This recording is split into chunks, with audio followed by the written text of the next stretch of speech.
Est-ce que tu t'es déjà demandé pourquoi tu te sens bloqué, fatigué, vide, alors que tu fais tout ce qu'il faut?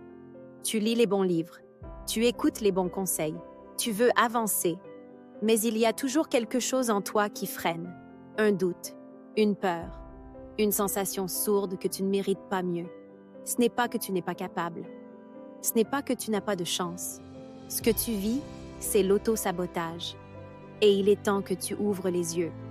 Parce que peut-être que tu ne t'en rends même pas compte, mais tu es en train de saboter tes relations. Tu sabotes tes opportunités. Tu sabotes ton propre bonheur.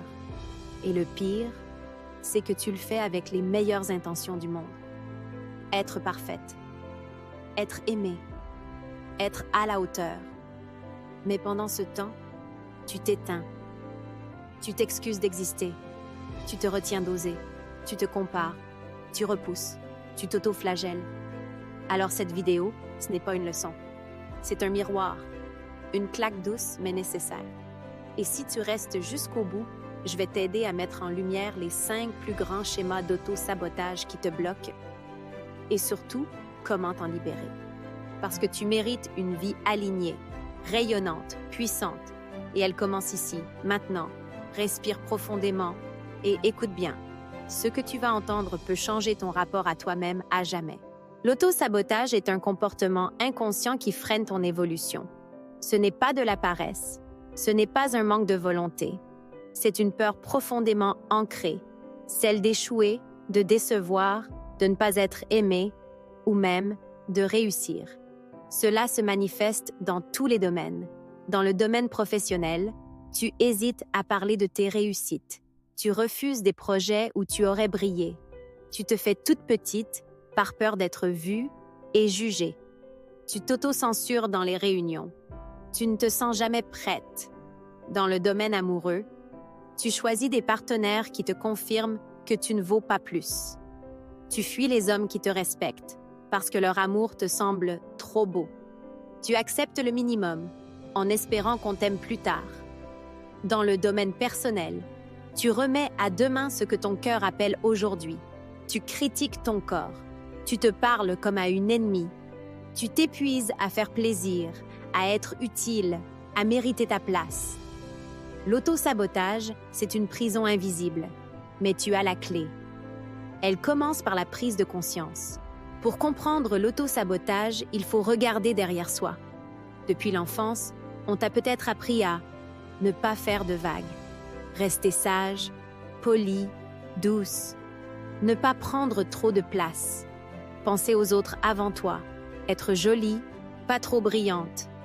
Et même si tu es adulte aujourd'hui, ces messages continuent d'agir en toi. Tu portes en silence des loyautés invisibles. À ta mère, qui s'est oubliée toute sa vie, à ta lignée, qui a survécu par le silence. À une société qui t'a demandé d'être moins pour qu'on se sente plus. Mais sache-le, ce que tu prends pour un blocage personnel est souvent un héritage collectif. Et il est temps de le rendre. De dire « Merci pour ce que ça m'a appris, mais je choisis autre chose. » Tu n'es pas ingrate de t'émanciper. Tu es courageuse. L'auto-sabotage est subtil. Il ne se manifeste pas toujours de façon brutale. Souvent, il se déguise. Il devient ton habitude, ta zone de confort. Mais pour le déjouer, il faut d'abord le reconnaître. Voici 5 formes communes d'auto-sabotage chez les femmes et ce que tu devrais faire à la place. Premier, le perfectionnisme. Tu veux tellement bien faire que tu ne fais plus rien. Tu attends d'avoir tous les diplômes, toutes les garanties, toutes les validations extérieures. Tu attends que le plan soit clair, que tout soit prêt. Mais en réalité, tu retardes ta vie. Ce que tu devrais faire, c'est commencer, même avec le brouillon. Te donner le droit d'apprendre en faisant. Te rappeler que le progrès vaut plus que la perfection. 2. La procrastination. Tu sais ce que tu dois faire, mais tu ne le fais pas. Tu repousses l'essentiel. Tu passes des heures sur des détails sans importance. Et à la fin de la journée, tu te détestes pour ça. Mais tu ne procrastines pas par flemme. Tu procrastines par peur. Ce que tu devrais faire, c'est affronter cette peur doucement, en découpant tes tâches, en avançant petit à petit, en célébrant chaque mini-victoire.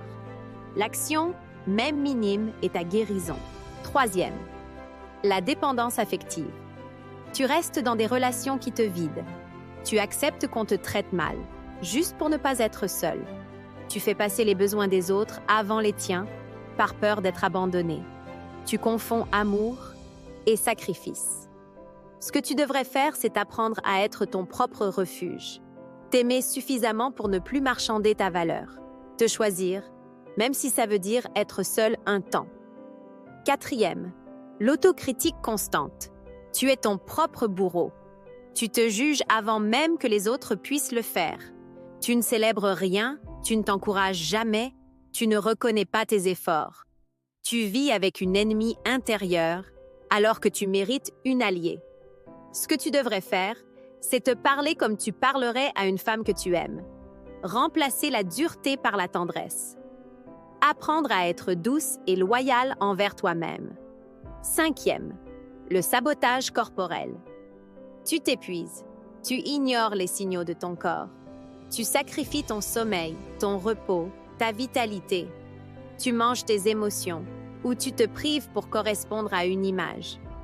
Ton corps devient le réceptacle de ta douleur non exprimée. Ce que tu devrais faire, c'est réapprendre à l'écouter, à l'honorer, à le nourrir avec amour. Ton corps n'est pas un ennemi à corriger, mais un allié à chérir. Chaque schéma d'auto-sabotage te protège d'un danger qui n'existe plus. Mais aujourd'hui, tu peux choisir autre chose. Et ce choix commence par voir ces comportements pour ce qu'ils sont. Des pièges doux, mais destructeurs. Changer un schéma de sabotage, ce n'est pas instantané. Mais c'est possible, pas à pas, avec conscience, plus actions concrètes, plus répétition. Voici 5 étapes puissantes pour reprendre le pouvoir, accompagnées de passages à l'action immédiat. Identifie ta voix saboteuse. Ta voix saboteuse, c'est cette petite voix qui critique, minimise ou t'empêche d'avancer. Elle est souvent déguisée en logique, en réalisme ou en prudence. Elle dit « Tu vas échouer, ne t'emballe pas. Tu n'es pas faite pour ça. Tu n'en sais pas assez. Tu es trop ou pas assez. » Cette voix n'est pas toi. C'est une construction, un écho du passé, de l'enfance, des figures d'autorité. Passe à l'action. Pendant 3 jours, prends un carnet. À chaque fois que tu entends une pensée qui te freine, note-la. Puis, demande-toi, à qui appartient cette voix? Est-ce la mienne, celle d'un parent, d'un prof, d'une ex-relation? Est-elle vraie ou juste familière? Ainsi, tu commenceras à dissocier ta conscience de ta voix saboteuse. Ne plus lui obéir aveuglément. Deuxième, change ton discours intérieur. Ce que tu te répètes en boucle devient ton identité. Les mots que tu emploies créent tes émotions, qui influencent tes décisions. Il est temps de passer de l'autocritique à l'autosoutien. Passe à l'action. Identifie 3 pensées toxiques récurrentes. Exemple, je suis nul, je n'y arriverai jamais, je suis trop sensible. Pour chacune, écris une affirmation positive de remplacement. Exemple, je suis nul, je suis en apprentissage et je progresse chaque jour. Je suis trop émotive. Mes émotions sont une force, pas une faiblesse. Je ne mérite pas le succès. Je suis digne d'une vie abondante et respectueuse. Répète ces affirmations chaque matin devant le miroir pendant 21 jours. Ainsi, tu reprogrammeras ton cerveau pour qu'il devienne ton allié, pas ton juge. Troisième, fixe tes limites clairement. L'une des plus grandes formes de sabotage chez les femmes, c'est de dire oui quand elles pensent non, par peur de déplaire, de blesser, de ne plus être aimée. Mais chaque oui contre ton intégrité est un non à toi-même. Passe à l'action. Identifie 3 situations récentes où tu as dit oui par obligation, par peur ou par habitude. Demande-toi, qu'aurait été mon vrai besoin à ce moment-là? Écris une phrase de refus affirmée et bienveillante que tu pourrais utiliser la prochaine fois. Exemple. Je te remercie, mais ce n'est pas possible pour moi en ce moment. Je choisis de respecter mon énergie, donc ce sera non cette fois. Dans la semaine, pratique un non clair et conscient. Ainsi, tu commenceras à t'autoriser à exister pleinement sans te trahir. 4e, sois ta propre alliée. Tu ne peux plus attendre qu'on vienne te valider, te porter, te sauver. Tu es la seule personne qui sera là pour toi de la naissance à la mort. C'est à toi de construire un environnement intérieur solide, aimant et motivant. Passe à l'action. Nettoie ton entourage digital. Unfollow les comptes qui te rabaissent, t'influencent négativement ou te comparent. Choisis 3 sources inspirantes. Livres, podcasts, contes de femmes puissantes, à consommer chaque semaine. Écris une lettre de soutien à toi-même comme si tu étais ta meilleure amie. Dis-toi ce que tu aurais besoin d'entendre aujourd'hui. Ainsi, tu te reconstruiras une base émotionnelle solide pour que tu avances même seul. 5e agie, même imparfaitement. Le plus grand piège de l'auto-sabotage, c'est l'immobilité, l'attente du moment parfait, du courage parfait, du plan parfait. Mais l'action crée la confiance. Pas l'inverse. Passe à l'action. Prends un projet, une décision ou une envie que tu repousses depuis des semaines. Écris le tout premier petit pas que tu peux faire en moins de 30 minutes. Exemple, envoyer un message, créer un fichier, t'inscrire à une formation, acheter un livre, te filmer 30 secondes. Fais-le aujourd'hui, peu importe si ce n'est pas parfait.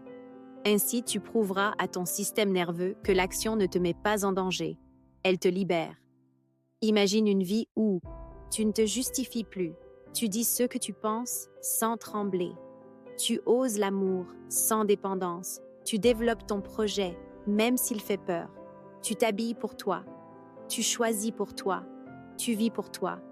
Une vie libre de culpabilité, de peur, de comparaison. Tu brilles, tu aimes, tu avances. Pas parce que c'est facile, mais parce que tu as choisi de ne plus te saboter. Et cette vie, elle n'est pas loin. Elle commence par un choix. Maintenant, tu sais, ma reine, ce n'est pas ton manque de talent qui te retient. Ce n'est pas ton passé. Ce n'est pas ton âge. Ce ne sont pas les autres. Ce qui te retient encore aujourd'hui, c'est cette petite voix en toi. Celle qui te dit de ne pas faire trop de bruit. Celle qui te fait douter de ta beauté, de ta valeur, de ta légitimité. Celle qui te murmure que ce n'est pas le bon moment. Et pendant ce temps-là, ta vie passe. Chaque jour où tu te sabotes, tu t'éloignes un peu plus de la femme que tu es réellement. Chaque « je ne suis pas capable », chaque « je ferai ça plus tard », chaque « je ne veux pas déranger » est une coupure de ton propre pouvoir. Mais aujourd'hui, tu as le choix. Pas un choix spectaculaire. Pas un choix que tout le monde verra. Un choix intérieur, puissant, radical, intime. Le choix de ne plus t'abandonner. Le choix de te parler avec respect. Le choix de t'autoriser à exister, à prendre de la place, à réussir. Alors voici ce que je veux que tu fasses aujourd'hui. Pas demain, aujourd'hui. Prends un carnet, ton téléphone, une note vocale, peu importe. Et réponds à cette question simple mais essentielle. Si je cessais totalement de me saboter, qu'est-ce que je ferais aujourd'hui? Qu'est-ce que je changerais dans ma vie? Sois honnête, sans filtre. Et une fois que tu as la réponse, fais un premier pas, même minuscule. Un message à envoyer, une inscription que tu repousses, un nom que tu dois dire, un projet que tu dois commencer. Et ensuite, viens me le dire en commentaire. Partage ce que tu choisis de changer, parce que tu n'es pas seul, et parce qu'en le disant, tu crées un pacte avec toi-même pour une vie meilleure. Tu n'es pas ici par hasard. Tu as regardé cette vidéo jusqu'au bout parce qu'au fond, tu sais que tu es faite pour plus. Tu sais que tu portes une force que tu n'as pas encore osé libérer. Et moi, je te le dis, tu n'as pas besoin d'être parfaite pour être puissante. Tu n'as pas besoin d'attendre encore 6 mois. Tu peux commencer aujourd'hui. Tu peux choisir de te soutenir. Tu peux choisir de te libérer. Tu peux choisir de briller sans permission. Si cette vidéo a résonné en toi, abonne-toi et active la cloche. Parce que chaque semaine, je crée du contenu pour t'aider à te reconnecter à ta puissance féminine, à ta confiance et à ta vérité. Et surtout, partage cette vidéo à une femme que tu aimes. parce que plus aucune d'entre nous ne devrait vivre dans l'ombre de ce qu'elle est vraiment.